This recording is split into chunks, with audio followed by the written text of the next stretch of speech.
Good morning, church, and welcome to the Sunday Scrum. My name is Manette, and this is my hubby, Cornel. Miss Katsi, hallo vir die mense. Hello, mense. Yes, it's wonderful to be with you. Good morning, New Gen Church, family, and friends. Yeah, it's such an honor for us to host you this morning. And as many of you know, we are 3 weeks into our prayer course. And at the moment, we have got no idea how many groups there are.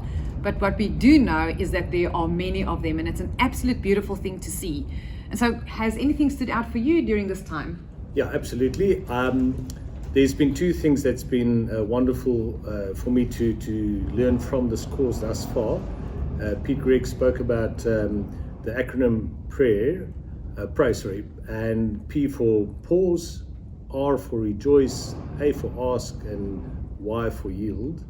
And then the other thing that he mentioned that was quite beautiful for me is that prayer is relational, it's not transactional. Yes. And he used that example of, I think he was quite tired after he wrote or got to the end of writing a book, and he decided to take his boys out to a little pub with an area for the kids to play, and he thought he just needs some time out. And as he got to the pub, he sat in a lovely armchair and he was about to relax when one of his boys, as he was going out to the door, turned around and he thought, what now?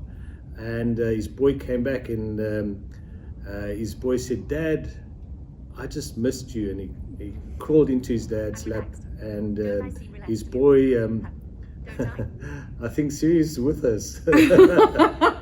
Siri, you can keep quiet, thank you. And his boy just sat in his lap, and he said it was so amazing just to experience the beauty of the presence of his son, wanting to be with him and not asking for anything. That is such a beautiful story. And so what we have also launched just recently is a prayer wall, and you can find that on our website as well.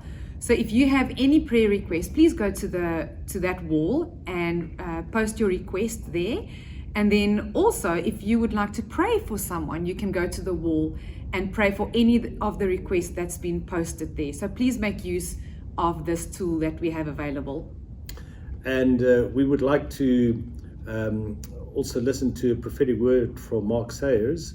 And I want to preempt the prophetic word by saying that South Africa is a unique country, and from the 80s onwards, I think our country's been in many situations with huge turmoil, lots of problems, domestic problems, but we are a resilient people, we are a strong people, and we tend to, when the tough gets going, the going gets tough, when the going gets tough, the tough gets going, and that's us.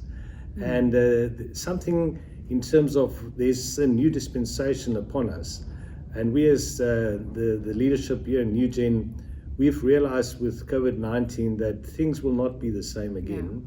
And God is busy working in our hearts, and specifically through this prayer course, I believe that something is birthed inside of the new dispensation that God has for us, as well as for not just for New Gen, but for South Africa. Yes. And let's take a listen to this word from Mark Sayers, where he actually speaks prophetically into the future of what God is about to do in this country. Great. And then once we've listened to that word, we will go into a time of worship. And you know what's fascinating about South Africa?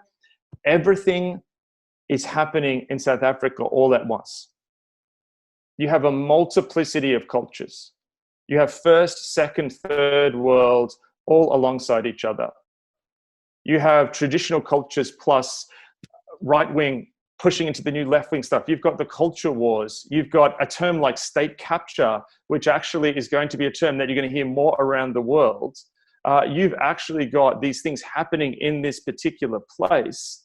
And I actually think what's happening is that a place like South Africa is a laboratory of what a globalized world is going to look like going forward. the different things that the world is now facing in many Western countries around tribalism and polarity and racism and inequality and these things, these are things that the South African church has wrestled with for years. That there's a sense of the South African context actually builds a resilience. And the latest research done by Barna, the whole question that Barna is doing, 26 countries around the world, I was part of this in Australia and in presenting this material, is the question they're asking is, how do we actually create resilient disciples? You live in a context in Southern Africa, or even coming from South Africa, where you have ingrained in you a kind of resilience that many other people in other contexts don't have. God has actually used South Africa and placed it and used Southern Africa as a hub that's going to be a hub for both Africa, but also because the diaspora, so many places across the world, and actually believe that there needs to be a reframing at this moment, that what if God's actually positioning in this new complete global political, geopolitical rearranging of the world, positioning South Africa for a place of influence in the next thing, if people are hungry and humble.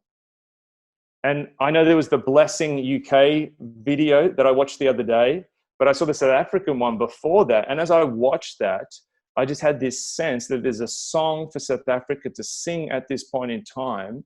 And what God has done is kept you in place in your country, which is really interesting. And there's an element to actually, I believe in that. I'm like, God, I travel around the world, but now I'm in Melbourne. I'm now stuck here. What do you want me to see? What are the seeds of renewal that I'm missing in the ground upon which I walk? And what are the seeds of renewal that God has placed in South Africa that are actually going to grow into fruit to bless the world?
Come set your rule and reign in our hearts again. Increase in us, we pray. Unveil why we're made. Come set our hearts ablaze with hope, like wildfire in our very souls. Holy Spirit, come invade us now. We are your church. We need your power in us. We seek your kingdom first. We hunger and we thirst. Refuse to waste our lives, for you're our joy and prize. To see the captive hearts released, the hurt, the sick, the poor at peace. We lay down our lives for heaven's cause. We are your church. We pray, revive this earth.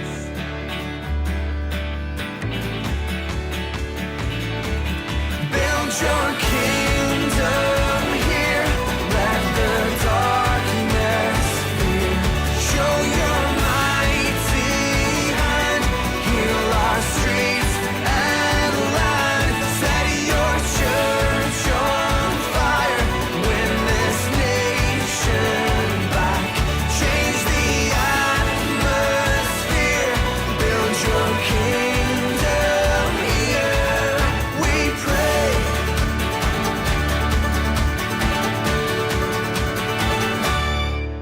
Unleash your kingdom's power, reaching the near and far. No force of hell can stop your beauty changing hearts.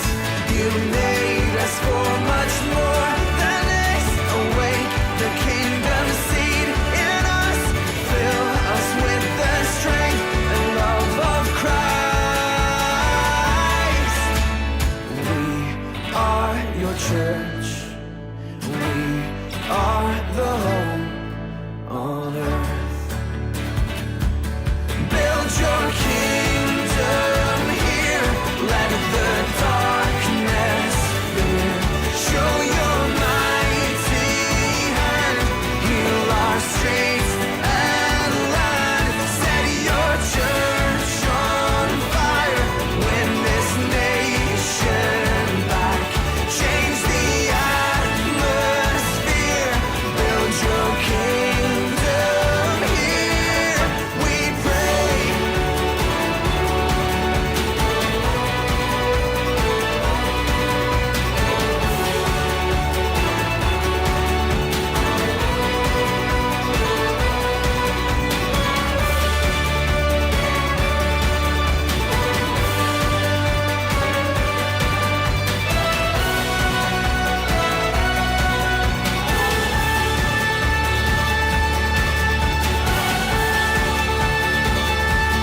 Build your kingdom here. Let the darkness fear. Show your mighty hand. Heal our streets and land. Set your church on fire. Win this nation back. Change the atmosphere. Build your kingdom here. We pray.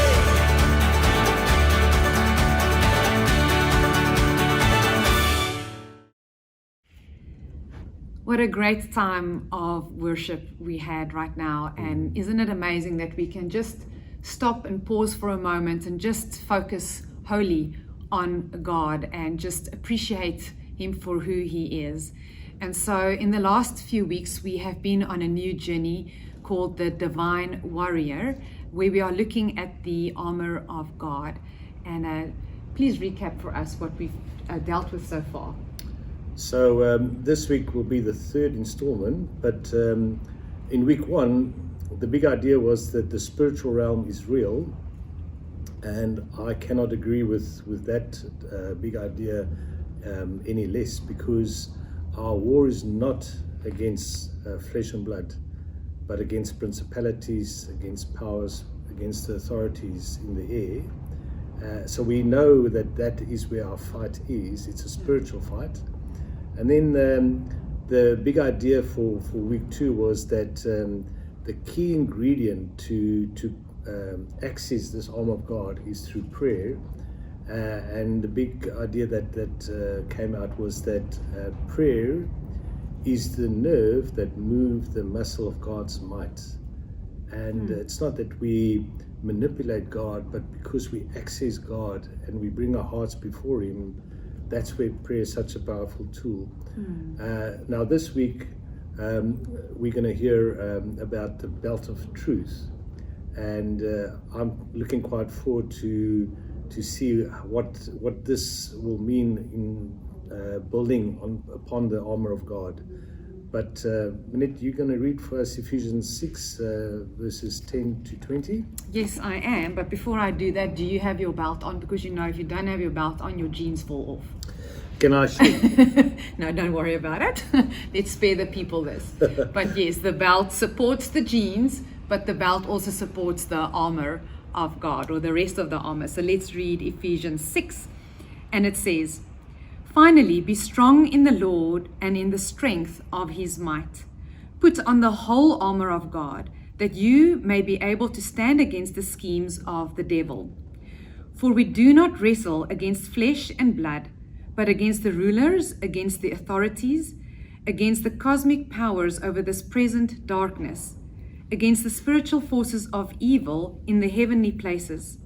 Therefore, take up the whole armor of God, that you may be able to withstand in the evil day, and having done all, to stand firm.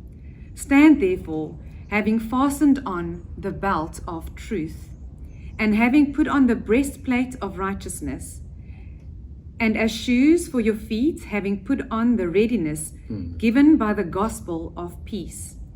In all circumstances, take up the shield of faith, with which you can extinguish all the flaming darts of the evil one, and take the helmet of salvation and the sword of the Spirit, which is the word of God, praying at all times in the Spirit with all prayer and supplication. To that end, keep alert with all perseverance, making supplication for all the saints." Let's enter into a time of prayer. Father, as we come to your word now, through your Spirit, and through the message that you've incubated in Steph's heart, we pray, God, that you will open up your word and let your revelation of the belt of truth hit us between the eyes, for your name's sake and for your kingdom's sake. We thank you, Lord, that you hear our prayer. Amen. Amen. So over to Steph.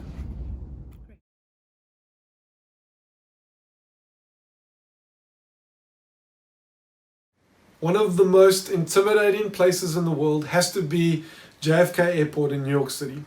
Maybe it's just that I've been detained and questioned there, but it seems like that whole airport is designed to intimidate people. And so from the moment you hop off the plane, there are these big brooding police officers who stare at you as you shuffle past, and it seems like the only reason they've been asked to stand there is because they're a head taller than anyone else in existence.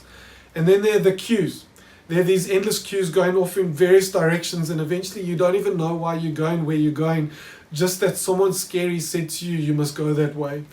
And then there are the cleaners. There are these cleaners all over the place, busy cleaning like Oompa Loompas everywhere, and it seems like they've been trained to give you the beady eye as you walk past, and eventually you're in the final little queue waiting to be interviewed by the customs official in their little cubicle, and you're waiting there, and there's a little old man in front of you with his 3 grandkids, and I mean, he's the picture of innocence. It's like Rian Kruiwagen standing there, and you're saying, what could go wrong? And next thing you know, the interview carries on a little bit too long, and then the old man starts shuffling about a bit nervously, and then you see these beads of sweat rolling down his forehead, and And next thing you see the silent little red light above the cubicle going off, and from the wings come these customs officials that whisk the old man and the kids away. And then next thing you know, you're up and you're standing there, and by this stage you're a nervous wreck. You're so intimidated and you're busy doubting everything. You're doubting the legitimacy of you being there. You're doubting as to whether or not you've got anything to hide. You're doubting, whether your passport's even real. Maybe it got swapped on the plane over. Maybe it's a counterfeit.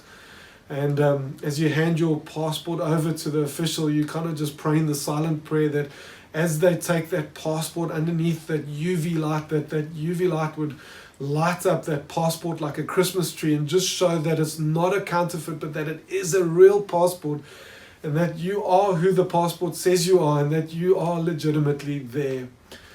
And so what's my point? Well, bear with me, I'll fill you in a second, but we're on a journey that we've called the Divine Warrior, in which we're looking at the armor of God that God promises to every believer. And so 2 weeks ago, as we kicked off this little journey, we spoke around the fact that there's a war that is busy being waged, and that God gives us this armor, this weaponry for us to come and wield. But in order for us to wield this weaponry, this armor properly, we need to understand the nature of this war. And we spoke about the fact that this war is not a physical war as much as it's a spiritual one. And our big idea was that the spiritual realm is real. Now, another aspect of war, or another element of the nature of war that we need to understand, is that for war to be war, there needs to be an enemy, an adversary. And so just as the spiritual realm is real, we need to understand that the enemy is also real.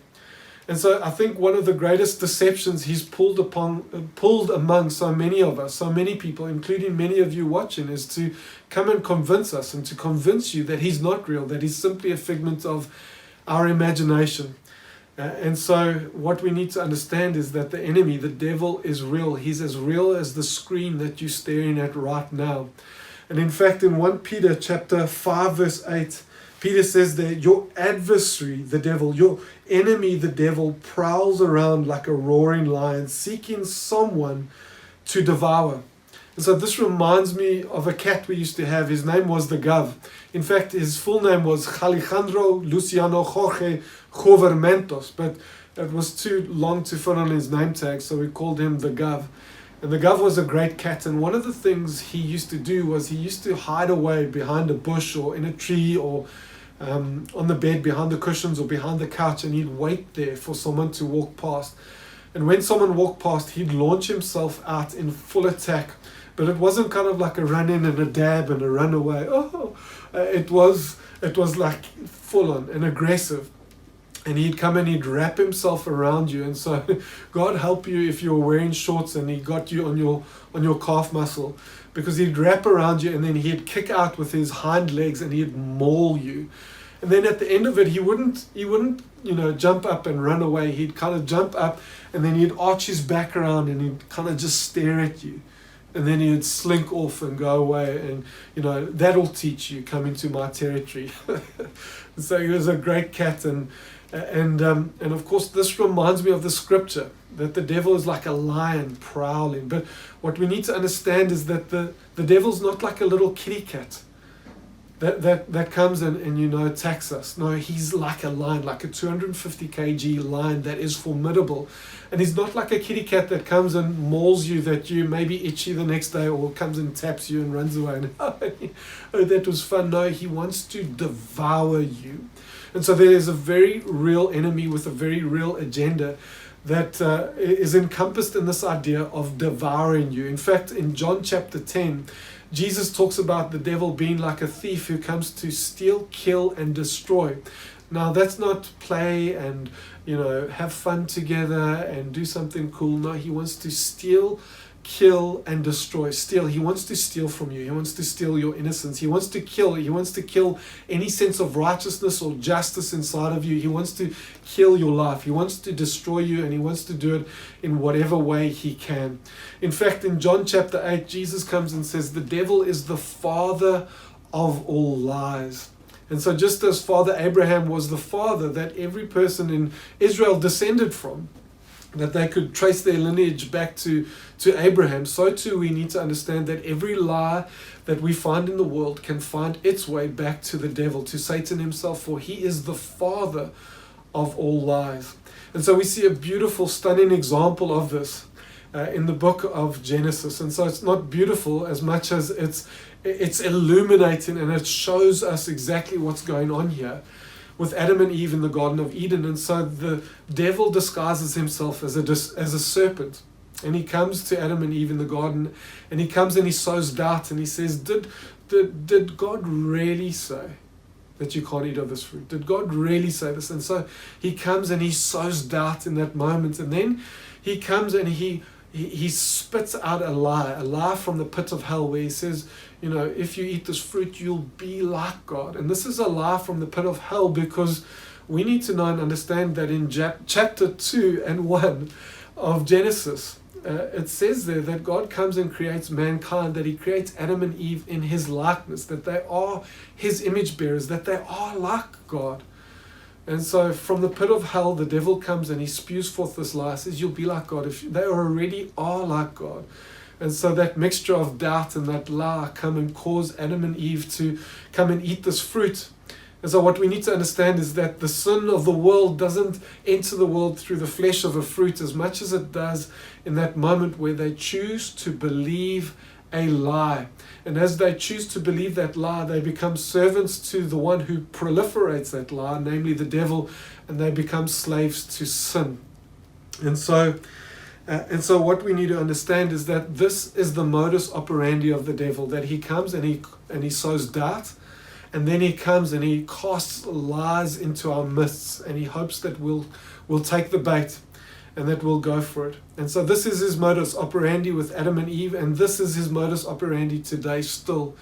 And so we need to understand that there is a perpetual barrage of lies coming our way that stem from the very pit of hell, from Satan himself, that come and are designed to strike us with pinpoint accuracy at our weaknesses, where we're doubting and where we're uncertain, and cause us to question God and to question the goodness of God and to question who God says we are. And so Ephesians chapter 6 verse 13 says, therefore take up the whole armor of God, that you may be able to withstand in the evil day, and having done all, to stand firm. Stand therefore, having fastened on the belt of truth. And so in a moment we're about to jump into the armor of God, but before we do that, I want you to notice that there's this phrase stand used 3 times in this little passage we've just read. And so it says there that you may be able to withstand the evil day, and having done all, to stand firm. And then it says, stand therefore, having fastened on the belt of truth. And so what we need to understand is that the Apostle Paul is speaking to someone here that seems to have trouble standing, that they're a little bit wobbly, a little bit shaky, they're at risk of falling over. And the question is, who is he speaking to? Well, he's speaking to each and every one of us. You see, there is a war that is busy being waged. And we need to understand that the enemy is real, and he wants to come and he wants to topple us over. He wants to come and undermine us and wobble us and make sure that we fall over, and he's determined to do that. That's the war that's at hand. He wants to come and topple our lives over. He wants to come and steal, kill, and destroy. And the way that he will do that is by proliferating lies. He comes and he spews forth lies. And so we need to stand firm against the attacks of the enemy. And how do we do that? Well, we put on the armor of God. And so it says there, therefore take up the whole armor of God, that you may be able to withstand in the evil day, and having done all, to stand firm. Stand therefore, having fastened on the belt of truth. Which brings us to our very first element or component of the armor of God. It's the belt of truth. And so this last week I spent some time looking at resources, and one of the resources I was looking at was Priscilla Shirer's Armor of God Bible study, and it was really good. And in the week, Kaz sent out a tweet mentioning this, and she referenced Priscilla Shirer on it, and she got a reply, and I got a shout out from Priscilla saying, hey there, tell your hubby I say hi. And so, Priscilla, if you're watching this, I just want to say thanks for your resources. They're amazing. They're really great. And so it was from her resources that I got this analogy, that in the context of the fight, the very real fight we're fighting, in the war that is being waged, that the devil wants to come and with his lies come and topple us over and call us to be unable to stand, we need to understand that there is a weapon at our disposal, and that is the truth of God. You see, the truth of God is like that UV light at the airport that comes and shows up whether that passport is real or fake, or the UV light at the bank that comes and shows us whether those banknotes are or counterfeit or the real deal. And so too, in the context of this war that is busy being waged against us, we need to understand that the devil's primary onslaught against us are the lies that he'll proliferate in our lives. And our primary weapon to come and expose those lies is the light of God, the truth of God. And so 1 John chapter 5 says this: God is light, and in him is no darkness at all. If we say we have fellowship with him while we walk in darkness, we lie and do not practice the truth. And so the truth of God is like a light, like a gigantic exposing light that when you hold it up against that which looks normal and ordinary and everyday and even wholesome, it has an ability to expose that which is lurking beneath, that which is hiding behind. And so the truth of God is like a gigantic exposing light that can come and chase away darkness and shadow and come and expose lies and deceits and falsehoods for what they truly are. And so it was Augustine that said, "Where I find truth, there find I my God, who is the truth itself." And so it makes sense that if it was through lies that Adam and Eve found their way to the devil, and that if it was through lies that they found themselves in service to the devil, that we might through truth find our way to God, and that through truth we might come into the service of God. And so in John 14 verse 6, Jesus says, "I am the way and the truth and the life. No one comes to the Father except through me." And so Jesus says there very clearly, I am the truth. He is the truth. And so if you found truth, you found Jesus. And if you found Jesus, then you found your way back to the Father. And so Jesus is the great reverser that comes and takes the lies of the devil in the Garden of Eden and swaps them out for the truth of the cross. And so my big idea for today is very simple. It's this, that to love truth is to love God. To love truth is to love God. In fact, to love God is to love truth, because they're one and the same. But on the flip side, to love lies and deceits and falsehood and that which is counterfeit is to love the devil. And to love the devil is to love lies and deceits and falsehoods, because they're one and the same. And so what we need to realize, that at its simplest, there are only two voices in this world. There are only two voices. There is the voice of God, and any voice that is the voice of God is an echo of his truth. And then there is the voice of the devil, and any voice that is the voice of the devil is an echo of the lies that he proliferates into this world. And so Proverbs 18 verse 21 says, the tongue has the power. This is the NIV, says the tongue has the power of life and death, and those who love it will eat its fruits. The Message says it even better. It says, words kill, words give life. They either poison or fruit. You choose. Remember, the thief has come to steal, kill, and destroy.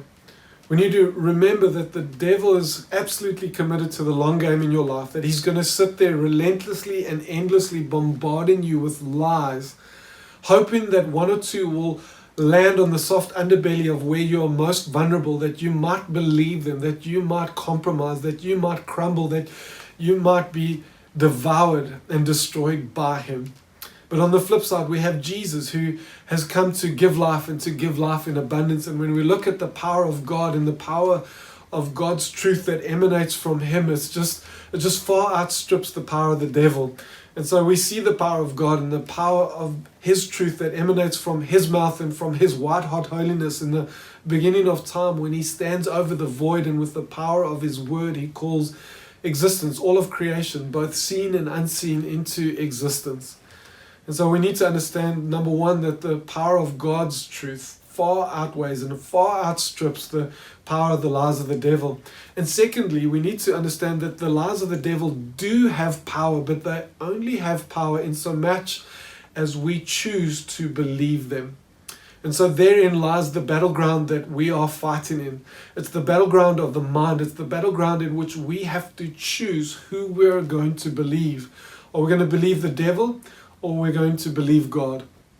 And so what should we do? The question is, what should we do now? Well, why don't we heed the advice of Paul, the Apostle Paul, in Ephesians 6:14, where he says, "Stand therefore, having fastened on the belt of truth," having fastened on the belt of truth.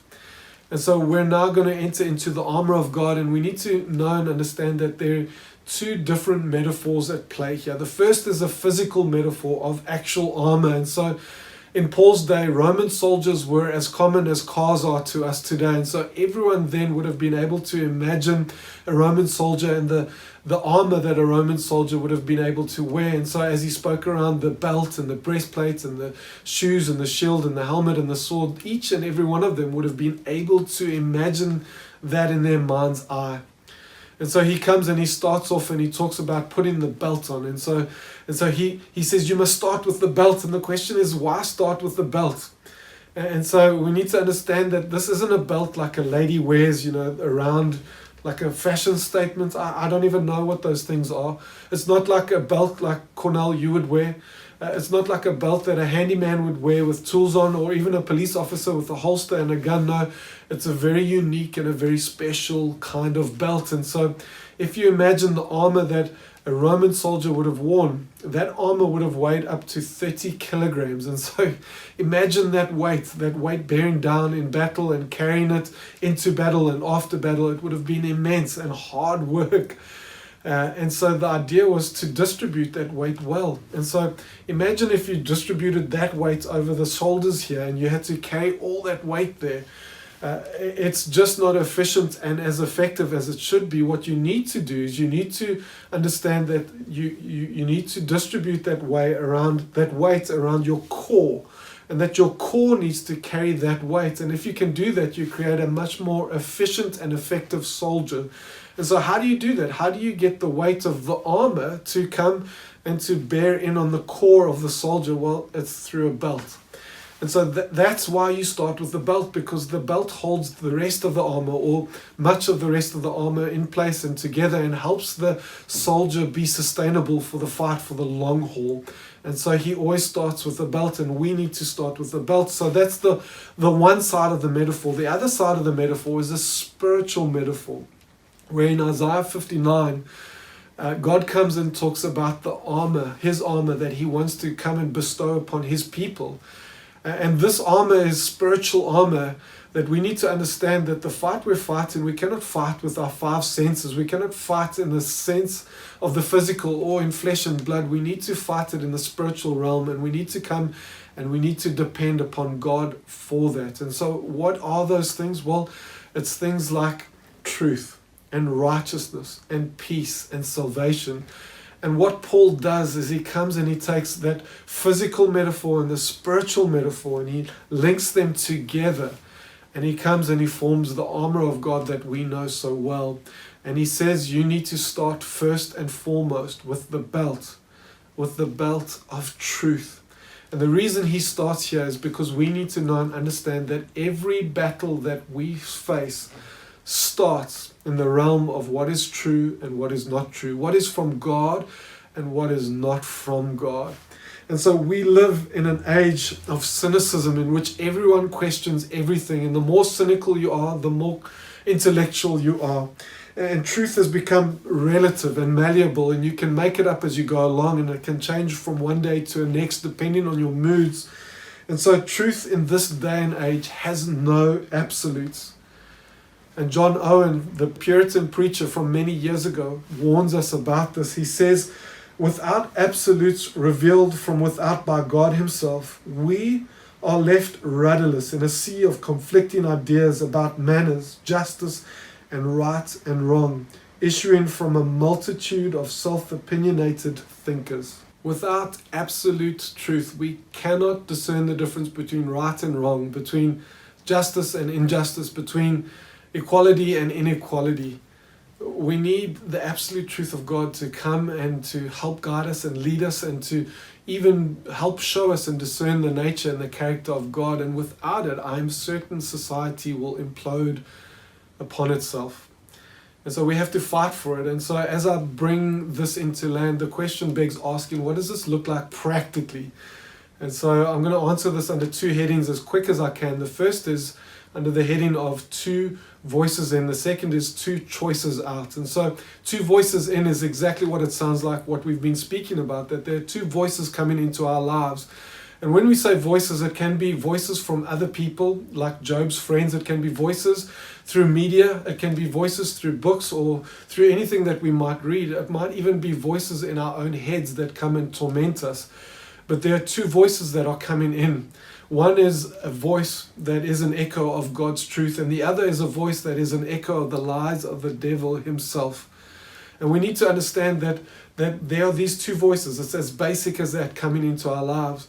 And if we had to come and look at the brokenness in the world, if we had to come and look at the brokenness in our lives, if we just had to take stock of some of the things we're facing, some of our anger issues, some of our depression or anxiety, some of our substance abuse or whatever it might be, if we had to come and look at the way we abuse people or speak to people or treat people, if we had to come and look at any brokenness that we're battling or that the world is battling, I'm telling you right now that each and every one of those scenarios or situations of brokenness, if you had to trace it back to its inception, way back at its inception, is a lie that someone has believed. And so the reality means then that the brokenness in your life that you're feeling, that you're experiencing, that there is a lie somewhere that you have believed and you've allowed it to take root in your life, and you need to deal with it today. You need to come and radically deal with it today. And so even the problem and the malady of mankind being separated from God, the brokenness that the world faces finds its root, and if you trace it all the way back to its inception, is a lie that Adam and Eve believed. And what they should have done in that moment was, when the devil said, you could be like God, they should have said, actually, according to Genesis 1-2, we see the creation of mankind. We are like God, so thanks very much, hit the road. That's what should have happened. But they didn't do that. But that's what Jesus comes and does, is he comes and he replaces the lies of the devil with the truth of God. And he combats the lies of the devil with God's truth. And that's what we need to do.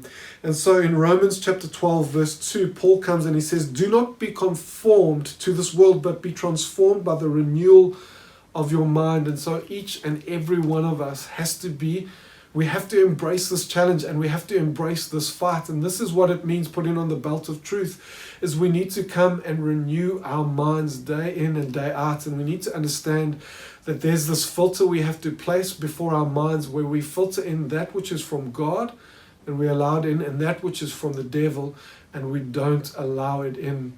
In fact, 1 Peter 1:13 says this, therefore gird up the loins of your mind.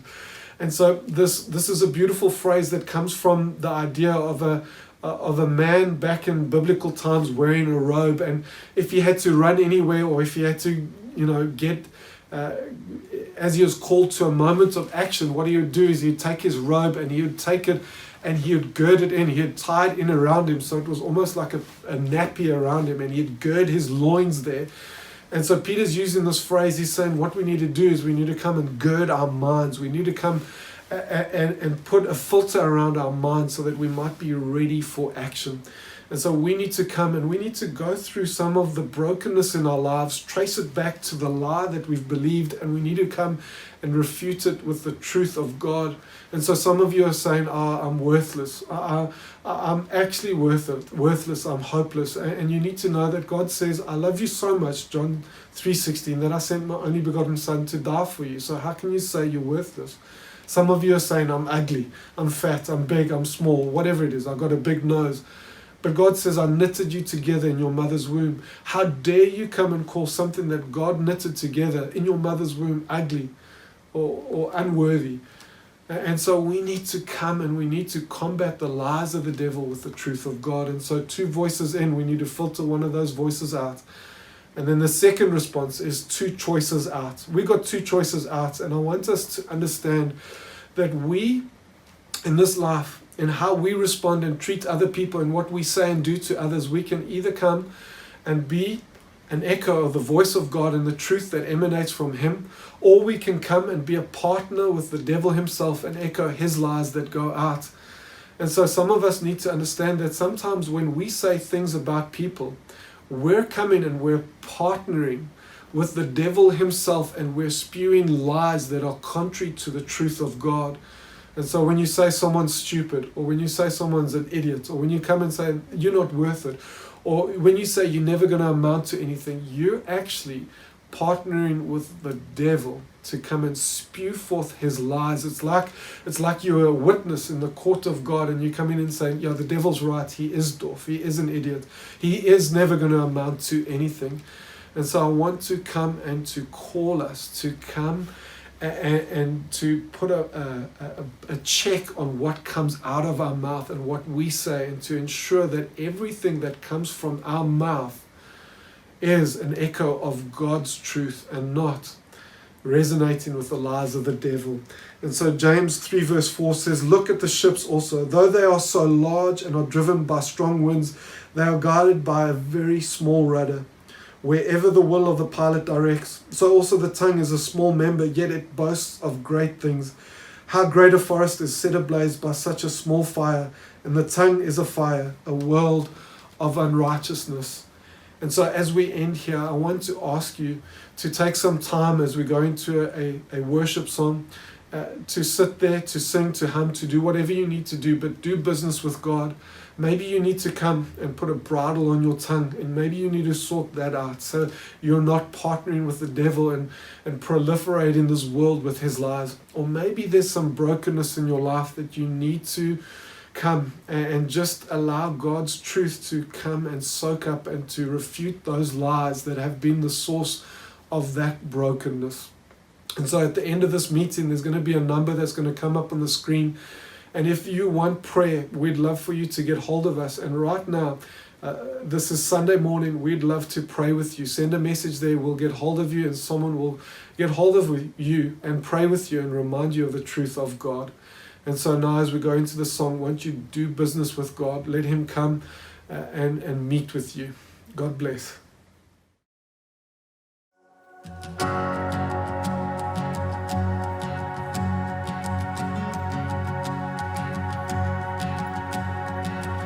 Who am I that the highest King would welcome me?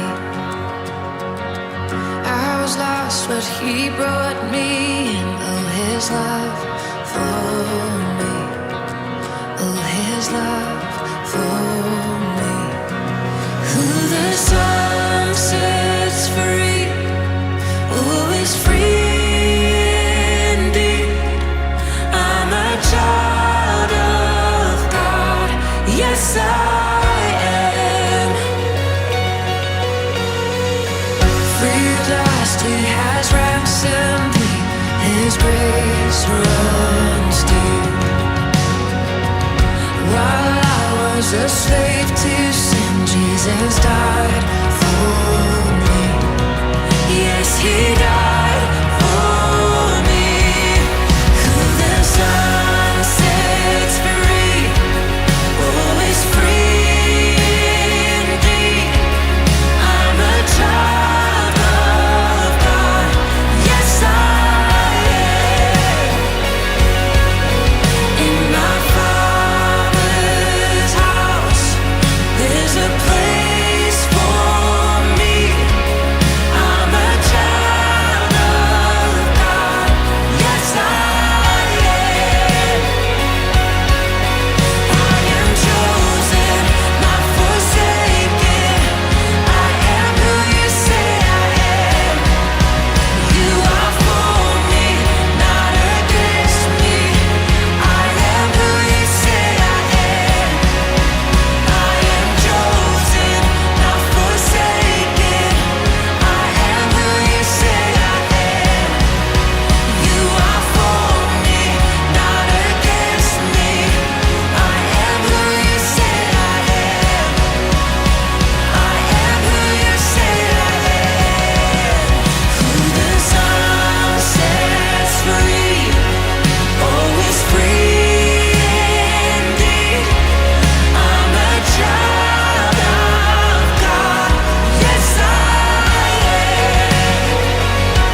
that was a wonderful word. Thanks, Steph.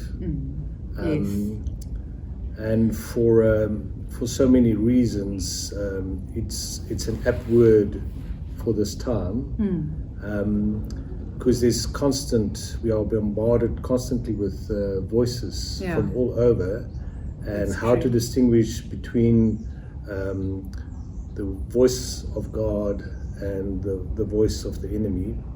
And we have a responsibility as to where we lend our ears. Yeah, how we respond to And, that. Yeah, and I think for me, to love the truth is to love God. That's the big idea that came through. And how does that translate into our lives? Now, that's quite profound. To love the truth is to love God. So I think what I've just seen in my own life, and I think it's so important, is that when you are credible with what you say, people build trust with you, and people love you because you are trustworthy. Yes. And that is such an example of God is trustworthy. Was being a man of your word. Yeah. And So that's who God is. and if we go with the truth, or if we support what God says in His Word, we actually hold up the kingdom of light. But if we go with what everybody else is saying and the doom and gloom of the world around us, we are actually supporting the kingdom of darkness. Sure. That's And let us rather be the people of light that make a difference in terms of hearing from God, but then also through our lives translating salt and light to the people around us. Yeah.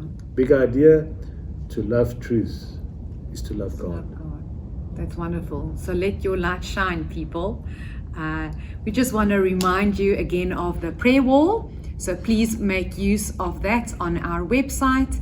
And then if you have any prayer requests right now, there's a number on the screen, and you are welcome to send a message to that number with your request, and someone will be in contact with you shortly.